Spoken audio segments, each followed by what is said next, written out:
افطار کے بعد جب ساری دنیا اپنے کاموں سے فارغ ہو کر سو جاتی تھی، ایک شخص رات کے اندھیرے میں نکلتا تھا، کندھوں پر ایک بوری اٹھائے، روٹی اور کھجوریں لے کر، لیکن نہ ہی کبھی کسی کو دکھایا اور نہ ہی کبھی کسی کو بتایا۔ آخر کیوں؟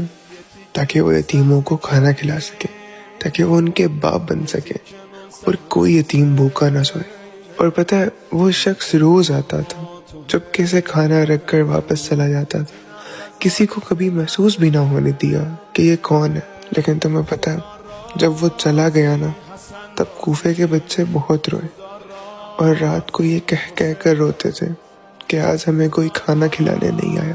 اور یہ کوئی اور نہیں، وہ شیر خدا تھے، وہ علی ابن ابی طالب تھے، وہ رسول کے وصی تھے، وہ پہلے خلیفہ تھے، وہ ولی خدا تھے، وہ ہمارے پیارے امام مولا علی علیہ السلام تھے۔ علی جانا، علی جانا، علی جانا، علی جانا۔